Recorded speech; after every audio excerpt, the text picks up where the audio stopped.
Assalamualaikum warahmatullahi wabarakatuh.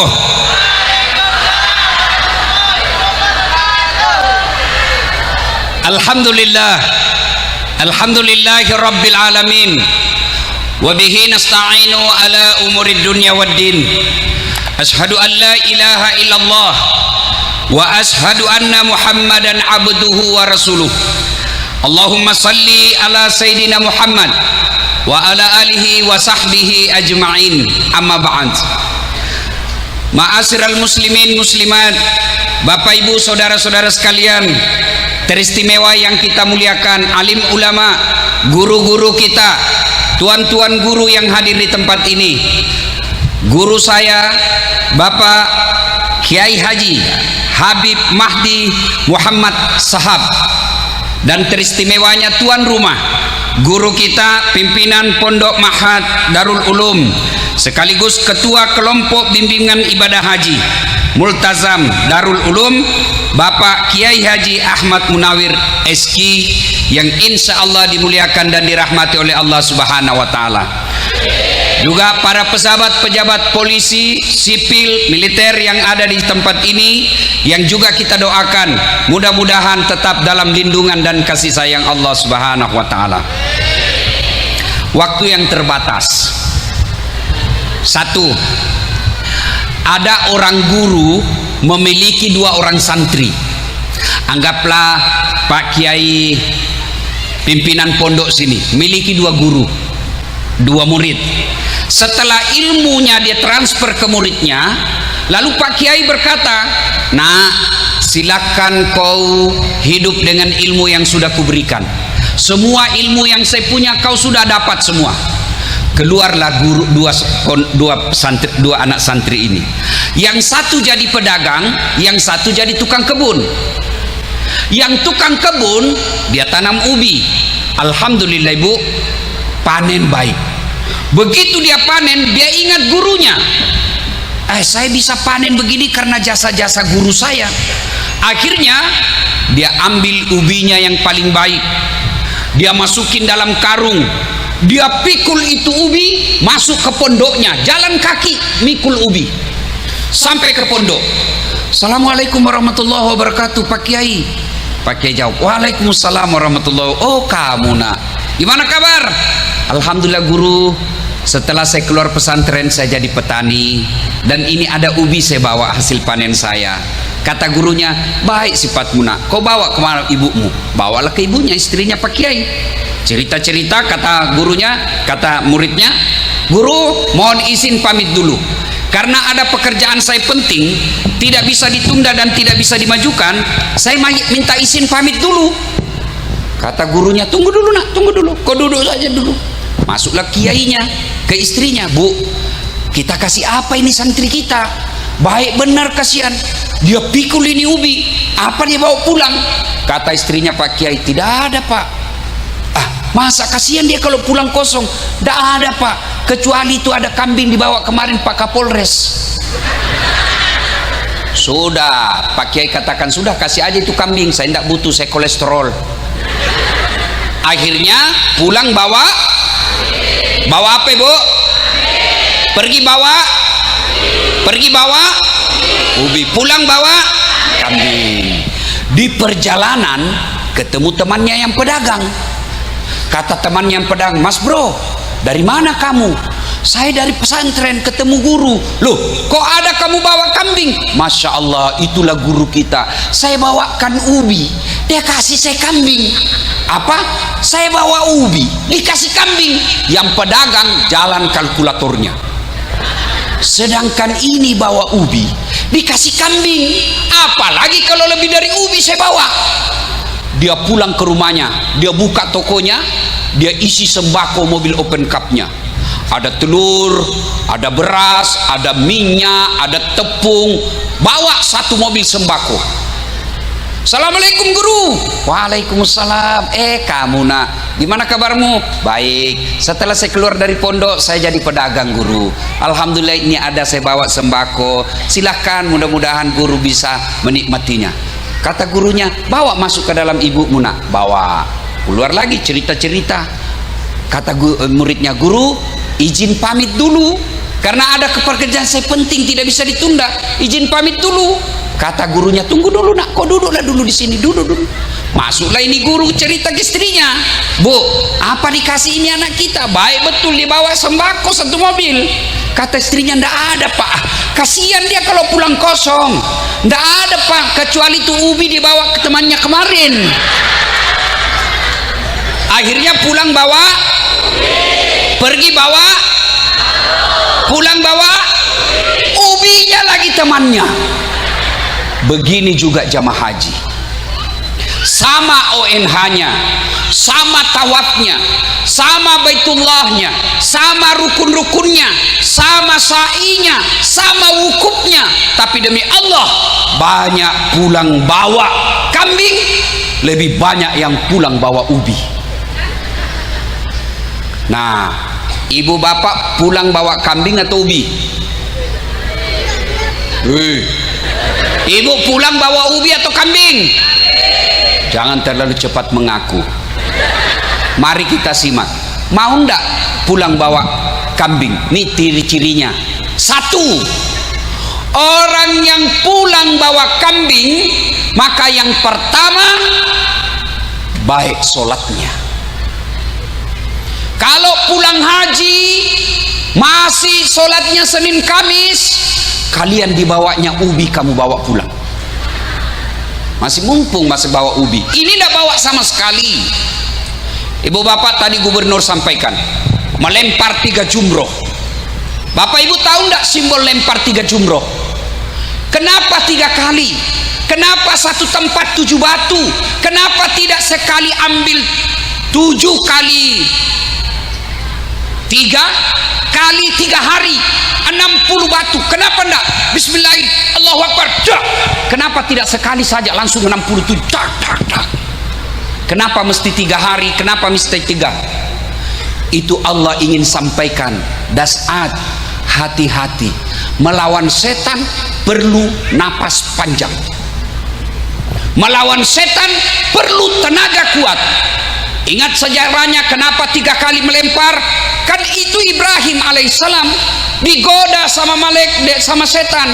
Waktu mau Ibrahim mau potong anaknya kan jalan tanggal 8 Zulhijjah, 9 Zulhijjah, 10 Zulhijjah yang kita sebut dengan hari An-Nakhar. Ibrahim bawa anaknya, dia mau potong. Masya Allah Pak polisi, Pak polisi, kalau bapak punya anak 1 disuruh potong, pasti mikir Pak. Kalau anak 5 disuruh potong, dah saat potong anakmu kan ada 5, saya cari mana yang paling nakal. Iya kan, ini 1 disuruh potong anakmu. Maka Ibrahim mengatakan tanggal 8 Zulhijjah dia berpikir, maka kita disebut hari Tarwiyah. Tanggal 9 Zulhijjah hari yakin ini perintah Allah, maka kita disebut hari Arafah. Tanggal 10 hari An-Nahar, dia bawa anaknya, dia mau potong. Setan datang, Baim Ibrahim, hei, masa kamu potong anakmu Ibrahim? Lama kok nanti. Setan masih mau bicara, Ibrahim ambil batu, ishatnya lagi, pergi ke setan, dia lempar, kena kepalanya. Sampai di Palembang balik lagi, digoda lagi istrinya, jar hajar, kau tahu ndak mau dipotong mau kemana anakmu? Mau dibawa jalan-jalan sama bapaknya. Bodoh kau jar, kenapa mau dipotong? Ah yang bener aja, masa ada bapak mau potong anaknya? Kata setan, katanya perintah Tuhannya. Mendengar apa? Perintah Tuhannya. Dengar ini, Siti Hajar ambil batu. Setan, jangankan anakku, saya juga siap dipotong kalau perintah Allah. Pergi kau. Lempar, kena kepalanya. Sampai ukan hilir, balik lagi. Gagal goda suaminya, gagal goda istrinya. Dia datangi Mail Ismail, kau mau pak? Setan masih mau ngomong ibu. Ismail langsung ambil batu, dia lempar kena mata kanannya. Itulah sejarah 3 lemparan setan dilawan. Maka ada orang suaminya baik, tidak mempan godaan setan, istrinya masuk. Ayo potong sapi untuk kurban. Kata istrinya, apa sok kaya kamu ya, tidak usah sapi, kambing aja. Itu setan. Karena ada orang pak sudah mau sedekah di masjid, dia mau bawa ke pesantren, ada uangnya 10 juta disimpan. Tiba-tiba istrinya dapat, pak, uang apa itu? Uang sial. Maksudnya apa? Setengah mati sih sembunyi kok masih dapat. Mau apa ini 10 juta? Mau bantu pesantren supaya kita punya masa depan di akhirat. Apa kata istrinya? Apa? Menyumbang soalin. Mari tuh, bisa beli cincin. Ini nanti suaminya masuk surga, istrinya di blender di akhirat. Ada begitu di sini pak? Ada? Ada di sini takut sama istrinya? Berhenti kok jadi laki-laki. Dia ngamuk Ustaz. Kenapa kalau dia ngamuk? Dia marah Ustaz. Kenapa kalau dia marah? Dia pecahkan piring Ustaz. Dengarin pak, dengar ini, saya bela kamu sama-sama laki-laki. Kalau dia pecahkan piring 1 lusin, pecahkan 2 lusin. Dia pecahkan televisi, hancurkan televisi. Kenapa? Piring, televisi boleh dibeli, harga diri sebagai suami tidak boleh diinjak-injak istri. Takbir. Itulah yang takbir, yang takut sama istrinya. Fakah Polres takut atau tidak? Mana ada polisi tidak takut sama istrinya? Dia bilang, kawan saya yang polisi, sebenarnya polisi tidak takut sama istrinya Ustadz, cuma istri kita ini selalu melapor sama istrinya komandan, dan komandan juga takut sama istrinya. Wabillahi taufiq wal hidayah. Akhirnya apa? Simbol dari melempar itulah sehingga Nabi pernah didatangi oleh Jibril dan berkata, ya Muhammad, saya mau beritahu kamu, siapa di antara kamu umatmu yang jadi teman saya? Na'udzubillah min zalik. Temannya setan pak. Lalu kata Nabi, siapa di antara kalian menjadi temanmu? Siapa di antara umatku yang jadi temanmu? Kata iblis, yang pertama dan utama teman saya al-mutahawilu bis sholat, yang menganggap enteng sholat. Itu temannya setan. Ngapain kau pergi melempar 3 jumroh kalau kau tetap tidak sholat? Itulah yang diilustrasikan Pak Gubernur tadi. Dia ambil batu, ini setan ini yang kasih bodoh-bodoh saya selama ini.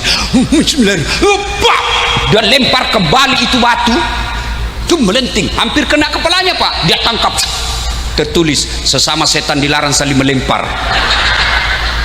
Boy, ini masih putih-putih. Kalau kalian tidak sholat, hajimu sia-sia.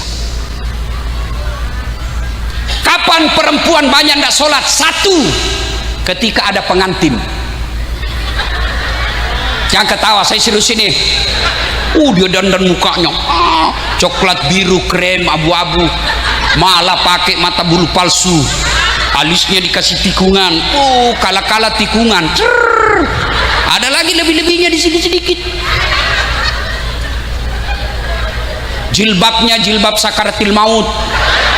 Ada kan bapak pernah lihat jilbab sakaratil maut? Itu kan ada dia ikat ini lehernya pak.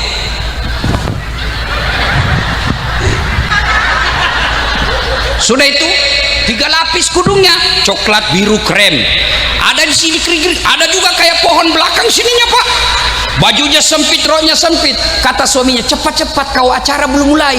Kata istrinya, tambah dulu kasihan, setengah mati dikit. Beleng-beleng.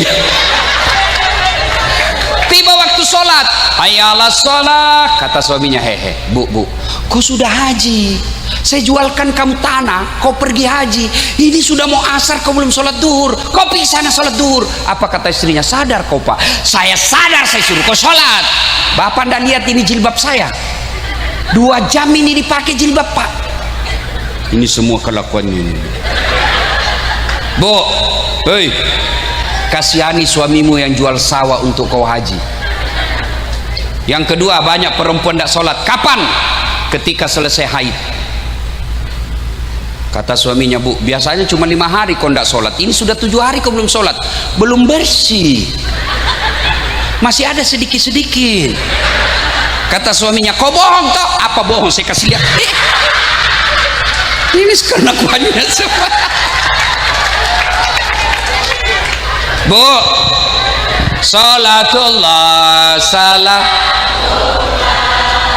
ala toha rasulillah, salatullah salamullah ala yasin.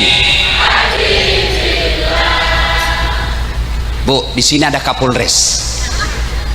Kita doakan mudah-mudahan segera jadi kombes. Nggak bisa Kapolda Pak kalau nggak kombes dulu. Kombes dulu 3 bunga.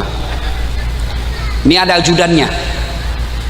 Pak Kapolres ini ada ajudan. Bu, sekedar ibu tahu Bapak, kalau ini Pak Kapolres panggil ajudan, ajudan, itu ajudan biar lagi duduk langsung lompat, siap komandan. Biar ada kacang di sini langsung ditelan bola. Iya toh Pak Kapolres? Ya. Kira-kira ada ndak ajudan Bapak panggil, ajudan, tunggu dulu komandan. Wah, diinjak lehermu, dirambo kamu. Rambo, Rambo, bukan Rambo, itu yang film Amerika. Coba panggil lagi, ajudan. Kira-kira berani ndak katakan, Bapak ndak lihat saya sibuk? Coba Rambo. Nah, padahal Kapolres ada mutasinya, paling lama 2 tahun. Begitu takutnya itu polisi sama Kapolresnya. Bagaimana ketika Allah yang panggil kamu? Hayya 'alal falah. Ibu tahu enggak itu artinya hayya 'alal falah? Sini saya kasih kamu kemenangan. Itu artinya hayya 'alal falah. Sini saya kasih kau kemenangan. Ya Allah, berikan saya kekayaan. Ya Allah, sembuhkan penyakitku. Ya Allah, jadikan anakku soleh dan soleha. Bapak pikir Allah tidak dengar? Allah dengar. Maka Allah jawab doamu. Hayya 'alal falah. Sini saya kasih kamu yang mau. Ini bapak-bapak polisi. Bu, tahu polisi? Tahu? Jangan kau musuhi polisi. Kau kira enak di dunia kalau tidak ada polisi? Rumah dirampok, anak diperkosa, suamimu dibunuh, siapa kau cari Bu? Satpol PP. Nggak ketemu. Siapa kau cari? Polisi. Makanya jangan musuhi polisi. Polisi juga jangan musuhi ulama. Kenapa? Karena kalau bapak polisi mati, siapa yang bungkus kok? Maka yang baik, polisi lindungi ulama, ulama doakan polisi bersinergi membangun Republik Indonesia. Tapi sekarang Ustadz sudah lebih 1 bulan ini di televisi Rambo terus. Rambo. Pak, Bu, Bapak tahu enggak berapa polisi di Indonesia? 470.000 orang. Itu yang kita lihat di televisi hanya 1 dan teman-temannya. Masih jauh lebih banyak polisi baik di Republik Indonesia. Ini Bapak pikir ini bisa acara ini kalau tidak dikasih izin sama Kapolres? Maka kita doakan polisi-polisi yang hadir di sini, polisi Republik Indonesia yang baik hati, bagus akhlaknya. Tenang Pak Kapolres, saya bela Bapak hari ini. Maka kawal saya pulang nanti Pak ya. Jadi Bapak Ibu sekalian, kalau mau baik hidupmu, dekati Allah. Adik-adikku polisi ini, kalau mau baik pangkatmu, jangan cari muka sama Kapolresmu, capek. Siap komandan, siap komandan. Lalu bagaimana kalau mau baik pangkatmu? Datang kepada Allah. Caranya apa? Perbaiki sholat.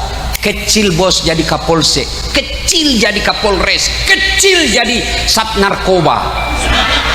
Yang penting jangan kasat narkoba ditangkap gara-gara narkoba. Kayak film India. Ya. 1. Haji mabrur, pelihara sholat. 2. Bapak Ibu haji pemerintah ada yang disebut arba'in. Ada Ibu? Ada Ibu? Ada. Apa itu Ustaz? Sholat 40 kali berjamaah di Masjid Nabawi. Artinya kalau mau lihat ibu bapak yakin hajinya mabrur, setelah pulang dari Mekah mereka berjamaah di masjid. Alhamdulillah, di kabupaten ini Pak, di mana-mana masjid selalu penuh jamaah. Masya Allah. Apalagi kalau subuh, penuh sampai di luar, tidak ada di dalam. Yang ada di dalam muka-muka sakaratil maut. Di mana-mana ini muka-mukanya, muka-muka sakaratil maut ini. Mana-mana dia ini. Oh, muka-mukamu ada semua ini. Mereka yang sudah muka-muka tua. Sholat subuh di dalam lomba batu. Pak, Bu, kenapa orang malas berjamaah ke masjid? Satu, karena dia tidak lihat pahalanya. Andai saja Kapolres umumkan, siapa yang datang sholat berjamaah subuh diberikan pulsa 500.000. Jam 5 sholat subuh, jam 1 tengah malam sudah penuh masjid. Kenapa? Karena dia lihat pahalanya. Dua, kenapa orang malas berjamaah ke masjid? Karena dia tidak tahu pahala berjamaah. Ibu bapak tahu enggak pahala berjamaah?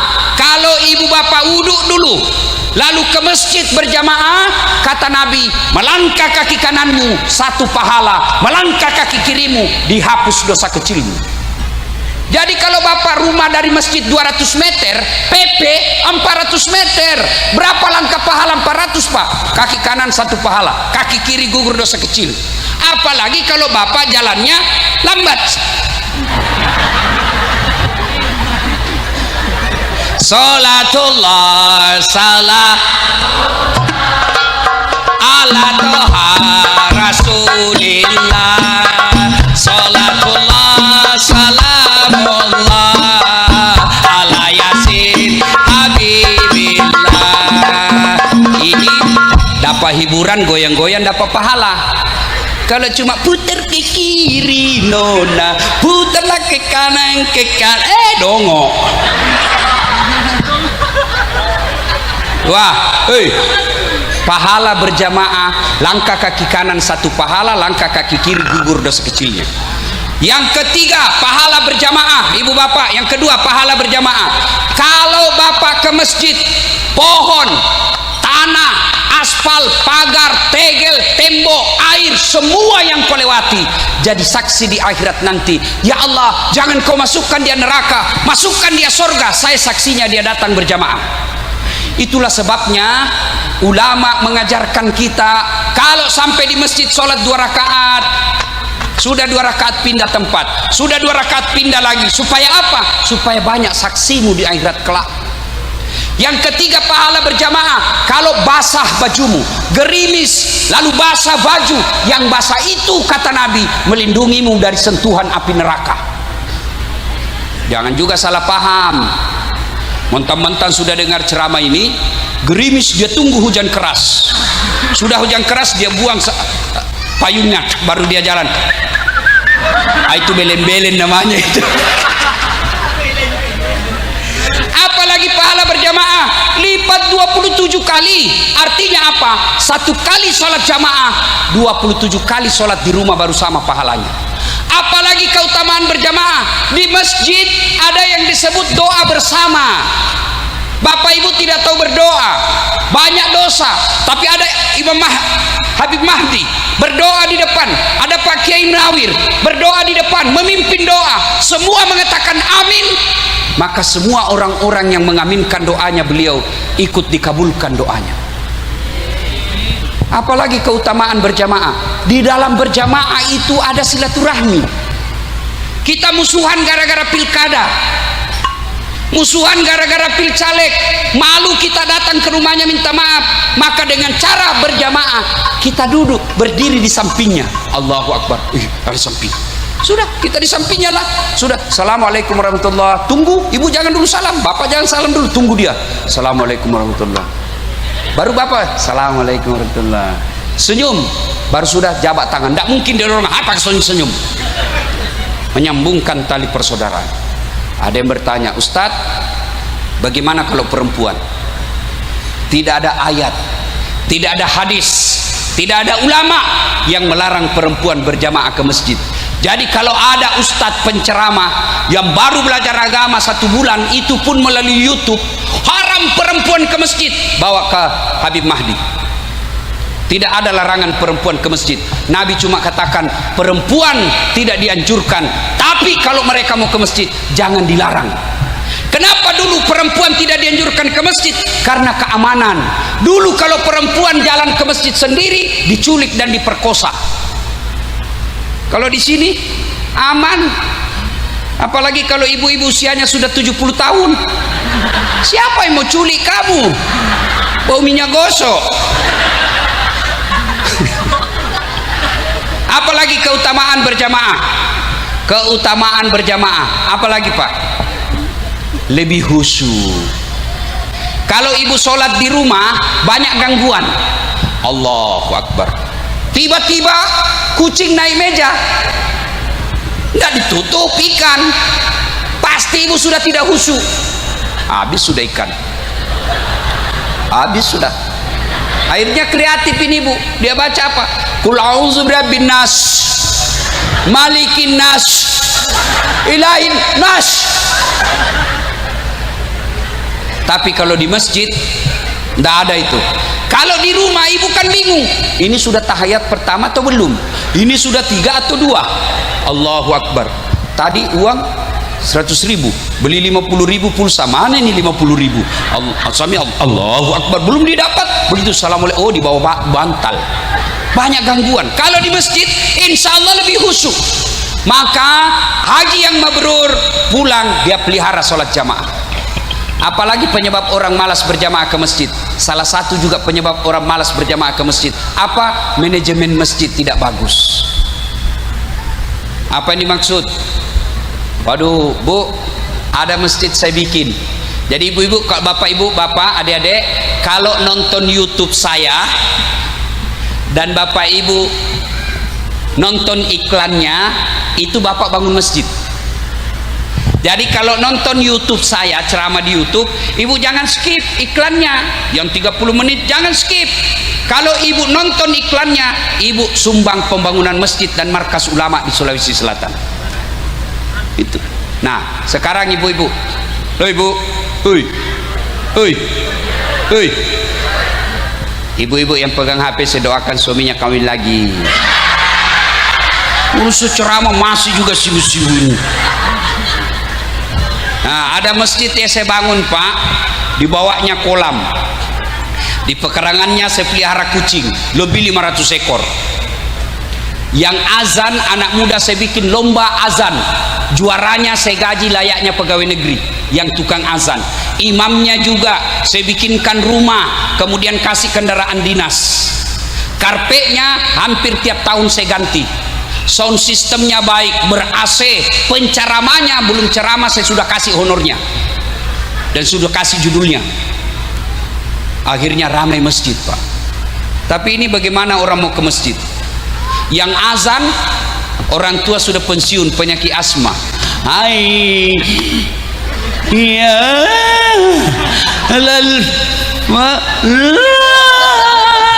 mana anak muda makin jengkel. Hah, apalagi karpetnya sudah 7 kali lebaran tidak pernah diganti. Akhirnya kita sujud bengkak semua jidat. Kenapa? Digigit semut. Penceramahnya dari salam pertama sampai terakhir neraka aja terus dibaca. Kau dibanting, dilipat, ditusuk pantatmu, tusuk mata, guntung lidah, makan api. Kata anak muda, nggak usah ke masjid, bikin takut-takut. Ayo.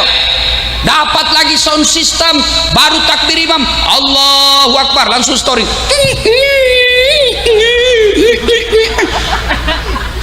Kita mau perbaiki, sudah takbir, terpaksa kita tahan sampai assalamualaikum warahmatullahi wabarakatuh.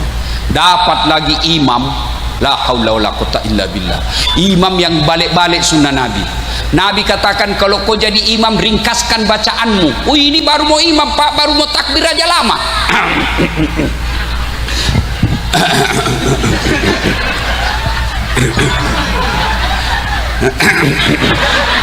Bikin jengkel Pak. Hah? Kata Nabi kalau kau jadi imam ringkaskan bacaan solatmu. Kenapa? Karena di belakang ini macam-macam. Ada ibu-ibu yang tahan kentut, ada nenek remaja yang pakai sepatu baru, dia lupa kasih masuk, hilang sudah sepatu saya. Lama betul ini Pak Imam, hilang sudah sepatu saya. Ada Pak polisi yang ditelepon istrinya, sudah cepat pulang, pulang kau, pulang kau, pulang. Lamanya Pak Imam.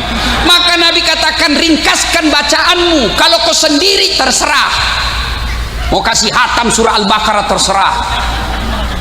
Yang kedua kata Nabi, baca yang umumnya orang hafal. Kenapa Nabi anjurkan kalau kau jadi membaca yang umumnya hafal? Satu, supaya kalau kamu salah ada yang bisa bantu. Coba kalau Pak Imam baca wadduha salah, kita bisa bantu.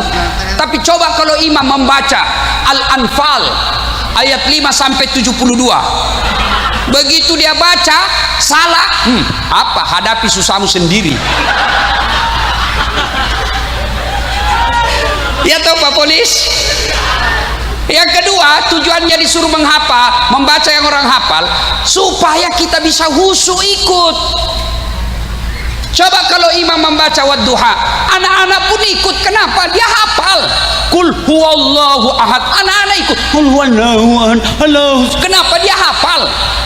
Begitu Pak Imam membaca Al-Anfal ayat 10 sampai 80, dia khusyuk dengan bacaannya, kita khusyuk dengan hayalan. Kita mau ikut tidak dihafal.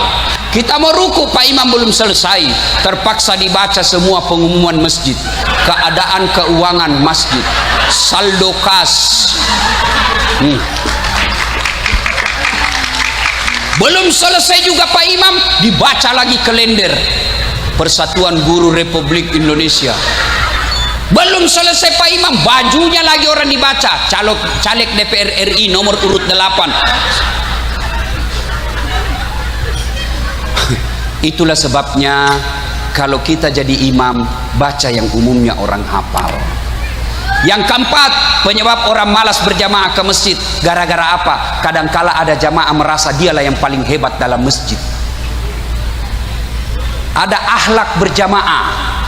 Nabi menganjurkan setiap kau mau berjamaah, sunnah pakai parfum. Apa parfum untuk Allah? Tidak, itu akhlak supaya kau tidak ganggu bau badanmu sama orang. Kenapa Nabi anjurkan sikat gigi? Apa gigimu sampai harumnya kepada Allah? Bukan itu. Untuk apa? Agar bau mulutmu tidak mengganggu. Itu adab akhlak. Ini ada anak-anak baru belajar agama 2 bulan, tidak berdoa, katanya doa bersama bid'ah, zikir bersama bid'ah, tidak ada pada zaman Nabi.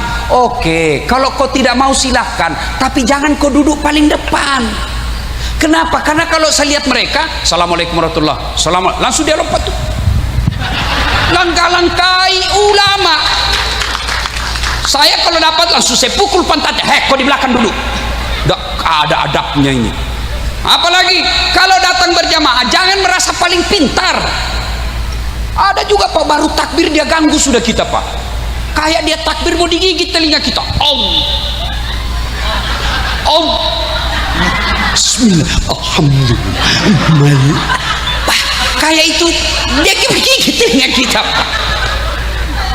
Apalagi ada juga itu adik-adik, saya biasa kasih pindah kaki saya, dia kasih pindah lagi, kasih pindah lagi, kasih pindah lagi, kasih pindah lagi. Selesai sholat dia marah Pak. Selesai sholat dia marah. Kenapa injak kakiku? Kau ganggu saya. Maksudnya apa? Kenapa kau injak kaki saya? Dengkek-dengkek. Kenapa? Supaya saf rapat Ustadz. Sini deh. Kalau kau mau rapat saf, bukan jari-jari kakimu yang kau rapatkan. Apa? Pundakmu. Kalau jari-jari kakimu, jari-jari kaki bisa rapat tapi safmu renggang. Beleng-beleng. Adik-adik yang baru belajar agama, jangan merasa paling alim, paling pintar. Saya dimaki-maki Bib, Pak Kiai, hanya gara-gara saya tidak pelihara jenggot. Dia bilang, apa ini Ustadz? Kan sekarang itu di medsos dia bagi-bagi Pak, ini Ustadz sunnah, ini Ustadz tidak sunnah. Saya masuk kategori Ustadz tidak sunnah. Kenapa? Karena saya tidak pakai jenggot.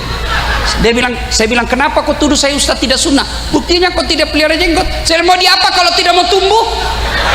Sudah ku kasih minyak nggak tumbuh. hidungmu. Nah, ibu bapak saudara-saudara sekalian, haji mabrur, pelihara sholat jamaah konkret. 3, haji mabrur. Ibu bapak, sah tak haji kita kalau tidak pakai ihram? Sah tidak? Sah tidak haji kita kalau tidak ihram? Sah kalau tawaf tidak ihram? Tidak. Apa makna ihram? Ihram itu sama semua, mulai dari AKBP sampai jenderal, mulai dari petani sampai orang kaya, ihramnya sama. Tidak mentang-mentang dia Kapolres, ihramnya kain sutra. Tidak mentang-mentang dia habaib, ihramnya kain sutra. Tidak, sama semua. Maknanya apa? Haji mabrur itu tidak ada kesombongan di dalam dirinya. Ayo, apa yang kita mau sombongkan? Menjadi penceramah. Ibu-ibu, jangan pikir saya yang hebat. Tidak. Bukan karena ilmu saya yang hebat. Tidak. Lalu apa? Karena ada pendengar dan penonton saya. Bayangkan kalau saya ceramah di sini 1 jam, berapi-api, menggelora, tapi tidak ada yang nonton. Lewat Pak Kapolres, sudah lama sakit itu, Ustaz. Apa yang kita mau sombongkan? Kapolres mau sombong, pret. Ada batasnya, tergantung Kapolda. Kalau Kapolda sudah tidak senang, wabillahi taufiq wal hidayah. Biar Kapolda senang, kalau istrinya Kapolda tidak senang, wassalam. Apa? Ini pegawai negeri sini Pak Camat. Mau sombong, pret. Ada batasnya. Apa batasnya? Pensiun. Pak Kiai mau sombong karena ilmu. Jangan sombong, Allah marah, dia cabut ilmumu, dikasih pikun. Ada tangkisnya itu pikun. Sampai-sampai ada dosen banyak sekali gelarnya, mau pergi mengajar, diprotes sama istrinya. Pak, biasanya kalau kau mau pergi mengajar kau cium saya. Ini sudah hampir 1 minggu tidak pernah lagi kau cium-cium saya. Dalam hati suaminya, astagfirullah, berarti siapa saya cium selama ini? Ternyata pembantunya dicium, Pak. Apa kau mau sombong? Pikun, tidak bisa kau bedakan mana istrimu, mana pembantu. Ayo, jadi haji mabrur itu tidak ada sombongnya. Apa yang kita mau sombongkan, Bapak Ibu sekalian? Kaya, Allah marah, dia kasih tsunami, gempa, hancur kepunya kekayaan. Camat aja tidak boleh sombong, Kapolres aja tidak boleh sombong, habaib aja tidak boleh sombong, ulama aja tidak boleh sombong, apalagi kami yang pengangguran. Kata Nabi, kalau Allah dalam hadits qudsi, ada 3 temannya setan di dunia. Satu diantaranya ghaniyun mutakabbir, orang kaya yang sombong. Kaya pangkat sombong, temannya setan. Kaya harta sombong, temannya setan. Kaya jabatan sombong, temannya setan. Meskipun itu orang masih makmum, wajarlah dia kaya, dia terkenal, cerdas, cakep, banyak duitnya, tinggi jabatannya, wajar, tapi temannya setan. Tapi kalau sudah miskin, ngontrak-ngontrak, jelek mukanya, nggak terkenal, bau keteknya, busuk mulutnya, sombong lagi. Kau bukan temannya setan, kau sudah jadi setan cilaka. Maka haji mabrur, singkirkan kesombongan. Salatullah salam ala toha rasulillah. Salatullah salamullah ala yasin habibillah. Terakhir solawat. Kalau Bapak merasa mabrur haji, lasimkan bibirmu dengan bersalawat.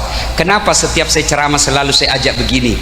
Karena Nabi pernah jelaskan, orang pernah Nabi bersama Jibril melihat Nabi ada malaikat lebih 1 juta jari-jarinya. Nabi lalu bertanya, Jibril siapa itu? Itu Jibril pencatat air hujan. Lalu Nabi bertanya, wahai malaikat, apa mampu kau catat air hujan? Ya, ku catat semua, ada yang jatuh di gunung, jatuh di darat, jatuh ke laut, semua ku catat. satu yang tidak mampu kucatat ya Muhammad. Kenapa bisa? Lebih banyak jumlahnya dari air hujan. Apa gerangan? Ketika umatmu berkumpul di satu tempat seperti di sini, lalu mereka bersalawat bareng-bareng kepadamu, aku tidak bisa mencatat betapa banyak pahala yang Allah turunkan di tempat itu. Nah, inginlah hanya berlama-lama, tapi waktu jualah yang membatasi kita. Lain waktu dan kesempatan kita akan lanjutkan, karena pesawat saya balik ke Jakarta lalu menuju ke Yogyakarta malam ini, pesawatnya jam 7.15. Saya tidak punya helikopter seperti Pak Gubernur, maka saya harus akhiri. Mudah-mudahan ada manfaat. Sebelum saya akhiri, saya ingin berpantun. Tolong ucapkan cakep ya. Lebat batang padi jerami, padi dipanen di pagi hari, niat hati berpoligami, apa daya takut istri. Burung cendrawasih terbang tinggi, mencari nasi, mencari makan di pagi hari. Bukan kami takut istri, cuma istri lebih berani. Buah nangka, buah kelapa, buah nenas, buah bengkai, buah nangka, buah kelapa, itulah buah-buahan. Terima kasih. Assalamualaikum warahmatullahi wabarakatuh.